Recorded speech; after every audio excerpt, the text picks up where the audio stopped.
Hi everyone, exams have approached, approx 40 plus days are left and this is the time to recheck your preparation. So all the students who are preparing for UGC NET English, how many of you have given proper time to literary criticism? While 90% students they go for literary criticism, they actually focus on Aristotle, Plato, Dryden, Eliot, Arnold are the writers who actually have some canonical references.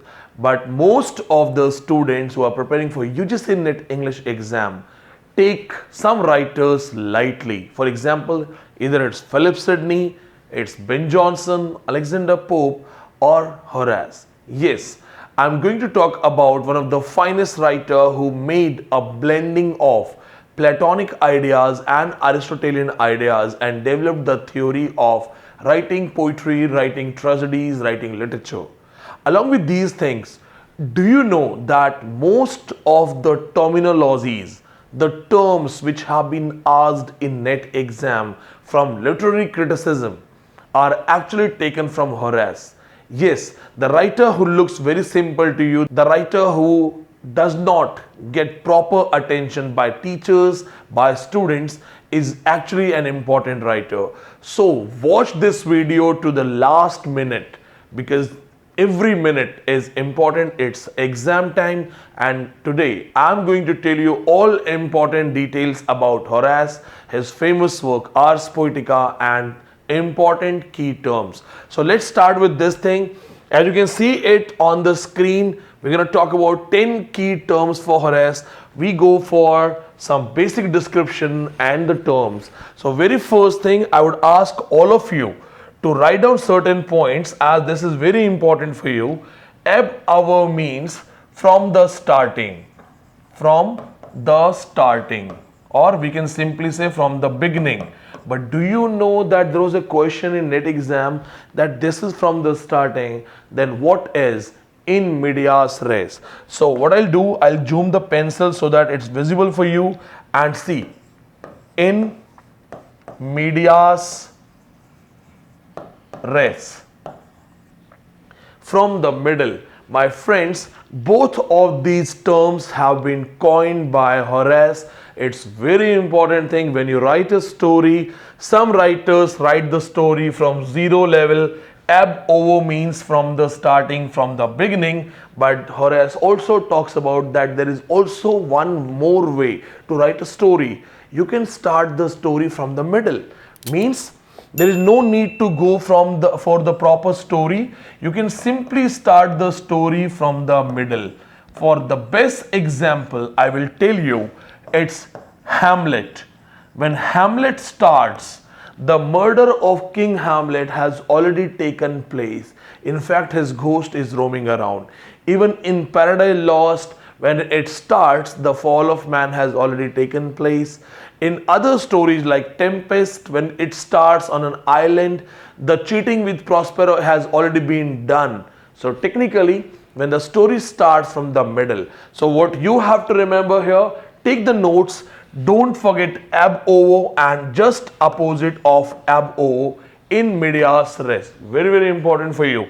I will also give you the detail of Horace, Ars Poetica, the translation of Ars Poetica by Ben Jonson in the last of the video, because first we're going to discuss the key terms and then we'll go for some basic things. Now we go for the next term for you. My friends, pictura, this is, I'll go for the another color, pictura poesis. He simply says that painting and poetry are same. Yes, Horace simply used the idea of Plato and Aristotle. 90% students who are preparing with us, they simply know that Plato, the first writer, first father, first teacher, first educator, father of English criticism, he is the one who gave theory of mimesis. But then Plato did not support poetry. Plato was against poets. Plato said that in an ideal republic, poetry should be banned. In fact, Plato also got the musical instrument flute banned in his society. But when I said that Plato is the father of criticism, it's just because he started it first. He is also called the first feminist. If you remember my lecture or have taken my special classes, you must be knowing that I'm talking about Plato as the first feminist, chapter 5, Republic. Now, so remember this thing, Aristotle is officially called the father of English criticism. He is father of English criticism. And who said that? John Dryden. So please take the notes of this lecture. John Dryden said, please write it. John Dryden said that it's father of English criticism. Now, what is the basic difference? Plato said that poetry should instruct. So first of all, he said there should be no poetry. But if we accept a poetry, yes, 99% students don't know this thing, that Plato accepted some kind of poetry. He said hymns to God and panegyric to famous men can be accepted. So he said that any art, any artistic thing should instruct. Instructions are the most important thing. And Aristotle said no, the primary object of a piece of art or poetry is to delight. So their idea was dealing with painting and poetry. Now we talk about Horatian idea. Horace says this thing that paintings, when a writer has the idea in his mind and he paints, and poetry, they are common thing. They have same structure, same mindset. One has a brush, one has a pen. So make sure you don't forget this point, very important point. Nobody else is going to teach you like that, so please subscribe.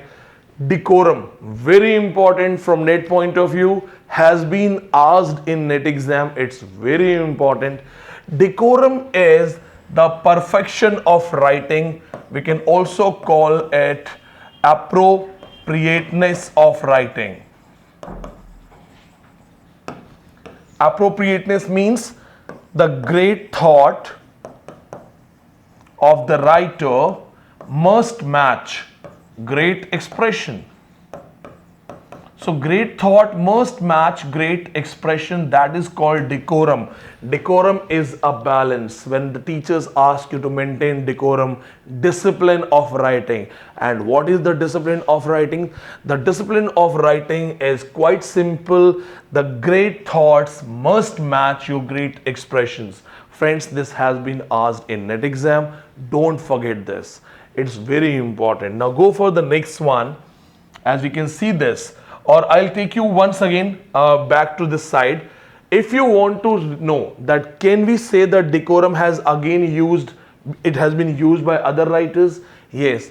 T.S. Eliot also talks about this by calling it unification of sensibility. If you find this video full of knowledge, keep watching, but make sure you subscribe. Let's go for next point. Here we have the poetic license, one of the most important thing. As we know that Horace was following the idea of Aristotle to work on diction, the diction of writing. He strongly believed the Aristotelian idea of diction was collection, selection, arrangement theory. Aristotle believed in this thing that the words have time, they take birth, they grow old, they die, just like the leaves of the tree. So, just here, if you do not have proper wordings, you can coin a new word. Coin a new word. Yes, this can be a word, this can be an image. Remember, my friends, poetic license. Poets have license to coin new words. Poets have license to think anything. Jahan na pahunche Ravi, wahan pahunche Kavi. So poet can reach anywhere because poet has free, independent imaginations. Something happened in Indian news channels, I'll tell you. One writer wrote some article and called Mahatma Gandhi gay. He said Mahatma Gandhi was a gay. So some people again went against and they went in the court. So that person in the Supreme Court said that I am a writer, a person having poetic license. I can go for images. So I imagined Mahatma Gandhi as a gay and that's why I wrote. Supreme Court, it was the headline of the Hindu newspaper. No poetic license in India, says Supreme Court. Supreme Court said no, no, no, this is India, you cannot create any image. Otherwise, it hurts the sentiments of people. When this thing was happening, Arundhati Roy wrote an article in Hindu newspaper. I still remember that article. The first line was, come on India, grow up. Come on India, grow up. Yes, because people who were protesting that Mahatma Gandhi is not gay. The question was that what if he is gay? It's all right. See, why do we respect Mahatma Gandhi? Why do we appreciate him? For his sexual orientation or for his hard work, his dedication, his sacrifices, his fight for us, his fight for freedom? So how somebody's, sexual orientation is related to that image?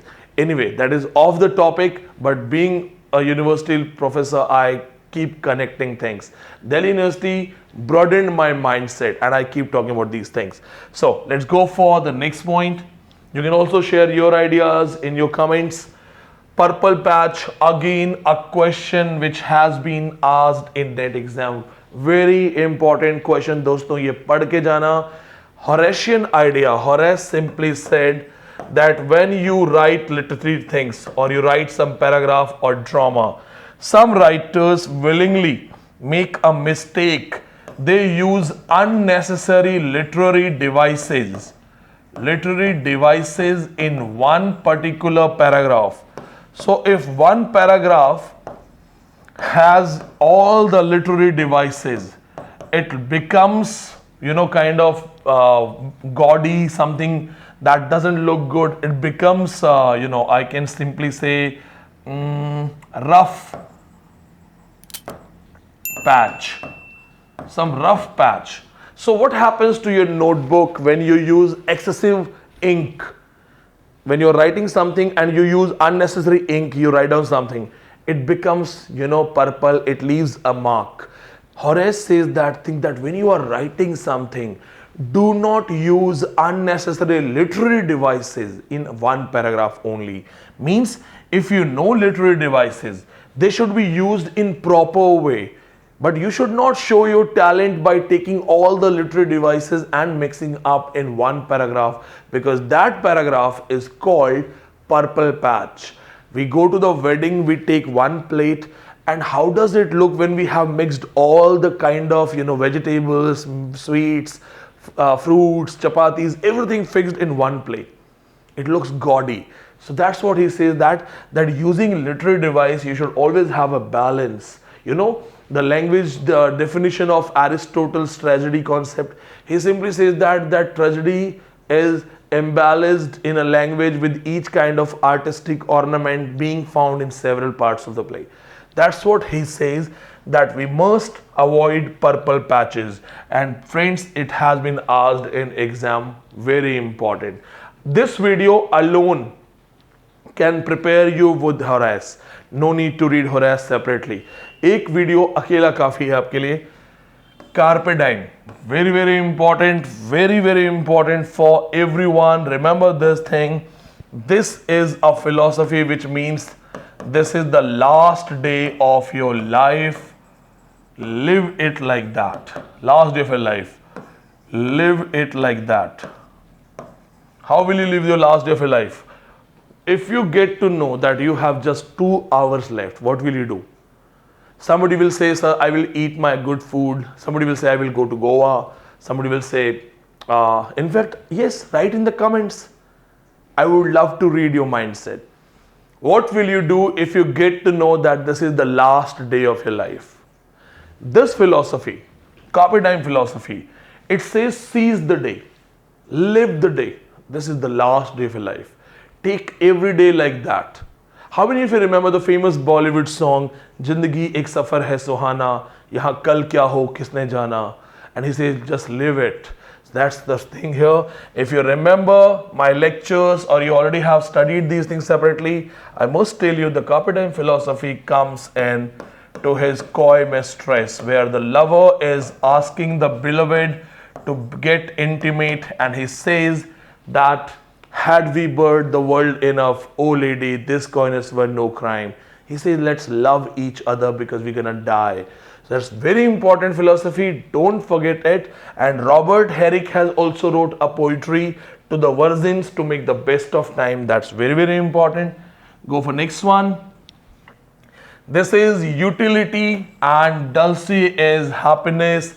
It's that Horace says whatever you write, it should always have some use, some utility, and it should always have some happiness, some pleasure. He is actually mixing the ideas of Aristotle and Plato and says that literature must be, utility means something that can be utilized, something useful. Literature must be useful, plus it should give you pleasure, it should give you delightment. This is very important term. They can ask you in exam that what do you mean by the famous term utile dulce by Horace? What does he want to say? Because Plato said that literature should always be useful, not pleasurable. Aristotle said it should be pleasurable then useful. So he said no, there should be both useful plus delightment. That's very, very important point. Next point here we have is deus ex machina. My friends, focus here. This term is not coined by Horace. So don't think that this term is coined by Horace. Yes, I'm correcting you here. This term is coined by Euripides. I already have taught you, all my online students, if you're my online students or correspondence students, you must be knowing this is Euripides, the great Greek writer, who has written the famous work Medea. He has coined the term deus ex machina. This has been asked in exam for the multiple times. ये video आपको बहुत सारे number दिलवा सकता है. Watch this video. Take proper notes. See, deus ex machina means it God as a machine. God as a machine. Now, why did I write deus ex machina in the lecture of Horace when it is Euripides who has coined the term? Because when Euripides coined the term, this is for the first time got severely criticized by Horace. Yes, Horace has criticized it. Here I'll just write it. Horace criticized. They may ask you, who has criticized deus ex machina? Simply remember this thing, that Euripides had a habit of calling the gods in his stories. He would always call the gods. You can also go in the depth of my lectures given on deus ex machina. God is someone who is not a character, but then he appears. God appears in the book, in the story. And how he appears? As a surprise. But he is not a character at all. That's called deus ex machina. Euripides had a habit of calling gods in his stories. He criticizes. Horace says that unnecessary use of gods, godly characters in a story actually spoils the story and people lose faith in that. So remember this thing, that who criticized deus ex machina? Horace. Who has coined the term? Euripides. Let's go for the next point. Delectendo. See, I can explain this term alone, but it has two more phrases. So let's go for the proper explanation of these two terms. And here we go for it. Delectendo, I'll write it for you so that you all can see. Delectendo, and then we have pariterque monendo. And this simply means happiness and pleasure. Why literature is written? For the sake of happiness and pleasure. That's what it means. That's what the theme of his writing. He says the primary aim of any writing is happiness, pleasure, delightment, learning, but primarily it's pleasure. Now, my friends, I tell you some important points about the famous writer Horace. You have to remember this point. First thing, he wrote Ars Poetica. Now remember this thing, that Ars Poetica was not a title used by him. Ars Poetica is a title given to it by Quintilian. Quintilian's famous work Instauratio Oratorio. Instauratio Oratorio. Instauratio Oratorio, Quintilian's famous work, gave the term Ars Poetica, which means art of poetry. Now, remember this thing, Horace wrote it in the form of a letter, means epistle. What is epistle? Epistle is a letter. Now, the epistle was dedicated to Lucius Pisos, a council of the court. So this work was also called Epistle to Pisos, written in 19th before Christ century. Very important point for all of you. Remember this thing. Plus, my friends, remember that this was translated by Ben Jonson. Though there is one more translation, but a loose translation. Ben Jonson translated it, but it got published after Ben Jonson's death. So remember this thing, that there was one more translation before Ben Jonson, but primarily it was translated by him. But Ben Jonson could not publish the translation of Horace in his lifetime. Along with these things, my friends, before you subscribe the channel, I must tell you this. Horatian odes were dealing with wine, women, religion, happiness, sacrifice, and Lord Alfred Tennyson has praised Horatian odes. And we talk about Horatian satires. He wrote collection of satires and criticized the Epicurean way of living life. Before you subscribe the channel, I ask you a question. What is Epicurean style of living life? Fill the comment box. If you loved the lecture, let us know. Don't forget to like, subscribe and share your ideas with me. This is Vineet Pandey. Thank you so much. Jai Hind, Jai Bharat.